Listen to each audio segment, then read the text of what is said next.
പ്രിയപ്പെട്ട സഹോദരി സഹോദരന്മാരെ, നമസ്കാരം. ട്രംപിനെ പേടിച്ചിടിയുന്ന വിപണി. ഇന്നലെ നമ്മൾ കണ്ടത് ട്രംപ് അധികാരമേറ്റ് നടത്തിയ പ്രഖ്യാപനങ്ങളുടെ ചുവട് പിടിച്ച് ഇന്ത്യൻ ഓഹരി വിപണി മാത്രം ഇടിവ് രേഖപ്പെടുത്തുക എന്നതാണ്. മറ്റ് വിപണികൾ USA ആണെങ്കിലും യൂറോപ്പിനാണെങ്കിലും ഏഷ്യനാണെങ്കിലും ചൈനയാണെങ്കിലും വലിയ ഇടിവില്ലാതെ ചെറിയ റാലി തുടർന്ന് കഴിഞ്ഞപ്പോൾ ഇന്ത്യൻ വിപണി മാത്രം കുത്തനെ ഇടിഞ്ഞ് 2% ഇടിഞ്ഞ് താഴ്ത്തി പോയി. കഴിഞ്ഞ 6 മാസത്തിലെ ഏറ്റവും വലിയ ഇടിവിൻ്റെ റേറ്റിലോട്ട് എത്തി. അതിനൊരു കാരണം പറയുന്നത് ട്രംപിൻ്റെ ചില പ്രഖ്യാപനങ്ങൾ വന്നതാണ്. ഒന്ന്, അയൽ രാജ്യങ്ങളായ മെക്സിക്കോയും കാനഡയ്ക്കും ഒക്കെ 25% നികുതി ചുമത്തുന്നൊരു പ്രഖ്യാപനം വന്നു. ഇത് അവിടെ ബിസിനസ് നടത്തുന്ന ഇന്ത്യക്കാരുടെ കമ്പനികൾക്ക് ഇടിവുണ്ടാകുമെന്നുള്ള ഭയം ജനിപ്പിച്ചു. കുടിയേറ്റ നിയമങ്ങൾ കർശനമാക്കുമെന്നുള്ളൊരു ഇത് വന്നു. ഇന്ത്യയിൽ നിന്ന് അങ്ങോട്ട് കുടിയേറി ബിസിനസ് നടത്താൻ ബാക്കിയുള്ള ഇതിനും ശ്രമിക്കുന്നവർക്ക് പ്രതികൂലമായിട്ട് ബാധിക്കാം, ഇപ്പം നടന്നവർക്ക് പ്രതികൂലമായിട്ട് ബാധിക്കാം എന്നുള്ള ഭയം ഉണ്ടായി. അതുപോലെ തന്നെ ആണ് ട്രംപിൻ്റെ മറ്റൊരു പ്രഖ്യാപനം. ഒന്ന്, ചൈനയെ ഇതുപോലെ ശക്തമായിട്ട് എതിർത്തതില്ല. ചൈനയ്ക്കെതിരെ നികുതി ചുമത്തുന്ന കാര്യമൊന്നും പറയുകയില്ല. ബ്രിക്സ് രാജ്യങ്ങളുടെ 100% വരെ നികുതി ചുമത്താം.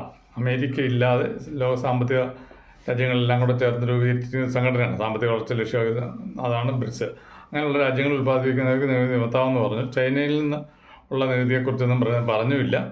ഇതെല്ലാം കൂടി ഇന്ത്യൻ വിപണിയിൽ പ്രതികൂലമായിട്ട് ബാധിക്കുന്ന ഒരവസ്ഥയുണ്ടായി. ഇനി നമുക്ക് പ്രതീക്ഷയുള്ളത് കേന്ദ്ര ബഡ്ജറ്റാണ്. ഇൻകം ടാക്സോ ക്യാപിറ്റൽ ടാക്സോ പ്രോഫിറ്റ് ടാക്സോ ഒക്കെ കുറയ്ക്കുകയൊക്കെ ആണെങ്കിൽ നമ്മളിൽ കൂടുതൽ ആൾക്കാർ ഓഹരി നിക്ഷേപത്തിലേക്ക് തിരിയാനുള്ള സാധ്യത കൂടുതലുണ്ട്. പലിശ നിരക്ക് കൂട്ടാതിരിക്കുകയാണെങ്കിലും കുറേയൊക്കെ പണം വിപണിയിലേക്ക് ഒഴുകി എത്താം. അതുപോലെ തന്നെ വിദേശ നിക്ഷേപകരിനി തിരിച്ചു വരുന്ന അതിനുള്ളൊരവസ്ഥ ഉണ്ടാകണം. അതൊക്കെ മിക്കവാറും ട്രംപിൻ്റെ തീരുമാനങ്ങളും എല്ലാം നടപ്പാക്കി ഭരണത്തിൽ കയറി 6 മാസമൊക്കെ കഴിയാൻ കാത്തിരിക്കേണ്ടി വരും. അതിനിടയ്ക്ക് വരാവുന്ന പ്രതീക്ഷയുള്ള കാര്യം ബഡ്ജറ്റ് മാത്രമാണ്. ഇപ്പോൾ ഓഹരി വിപണി എന്ന് പറയുന്നത് Nifty 23,024, bank Nifty 48,570, finance Nifty 27,548, Sensex 75,838 നിൽക്കുന്ന ഒരവസ്ഥയാണുള്ളത്. ഇനി IPO വരുന്ന കമ്പനികൾ JB ലോജിസ്റ്റിക് എന്ന് പറയുന്ന കമ്പനി ഡേറ്റ് 24 തുടങ്ങി ജനുവരി 28 അതിൻ്റെ ക്ലോസിംഗ് ഡേറ്റ് വരുന്നത്. വില എന്ന് പറയുന്നത് 95,102. അതിന് ഒരു ലോട്ടെന്ന് പറയുന്നത് 1200 എണ്ണം എടുത്തിരിക്കണം. എമൗണ്ട് ഇതിനായിട്ട് വേണ്ടുന്നത് 1,22,400 രൂപയാണ്. Last date 28 ജനുവരിയാണ്. ബോണസ് വരുന്ന കമ്പനികൾ ഷാർഡൂൾ ഫ്രെയിംസ് 236, ബോണസ് 1:1 24, റിച്ച്ഫീൽഡ് 123, ബോണസ് 1:1 14 ഫെബ്രുവരി, ആനന്ദ് റാത്തി 3,850, ബോണസ് 1:1, റെക്കോർഡ് ഡേറ്റ് വരുന്നതേ ഉള്ളൂ. ടെക്നോപൈക്ക് പോളിമർ 80 രൂപ, ബോണസ് 1:1 27. BN റാത്തി 225, bonus 1:1 24 ജനുവരിയാണ്.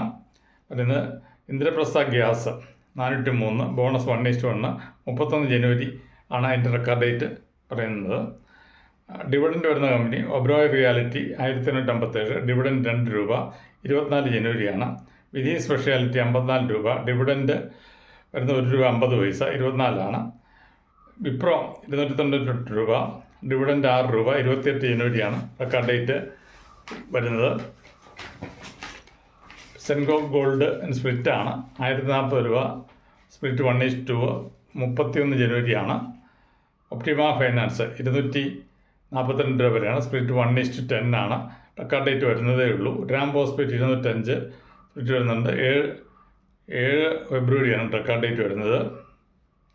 ടാർജറ്റ് ഇട്ട് നിൽക്കുന്ന company JK industry JKL 737, target 801, IFCI 57, target 63, FACT fact 985, target 1095, Biocon 402, target 432, bell BHEL 214, 233 ഇവയാണ് നമ്മുടെ ടാർജറ്റ് ഇട്ട് വയ്ക്കാവുന്ന ഇതിനു വേണ്ടി വാങ്ങാവുന്ന ഷെയറുകൾ. ഈ ഒരു വീഡിയോ നിങ്ങളുടെ അറിവിലേക്ക് സമർപ്പിക്കുകയാണ്. ഇത് പഠനാർത്ഥം തയ്യാറാക്കിയ ഒരു റിപ്പോർട്ടാണ്. ഇത് വാങ്ങാനുള്ള നിർദ്ദേശമായിട്ട് കണക്കാക്കേണ്ടതില്ല. നിങ്ങൾ കൂടുതൽ ഇതിനെക്കുറിച്ച് ചർച്ച ചെയ്യുക, പഠിക്കുക. ഈ ഒരു വീഡിയോ ഇഷ്ടപ്പെട്ടെങ്കിൽ ലൈക്ക് ചെയ്യുക, ഷെയർ ചെയ്യുക, ഈ ചാനൽ സബ്സ്ക്രൈബ് ചെയ്യുക. നന്ദി, നമസ്കാരം.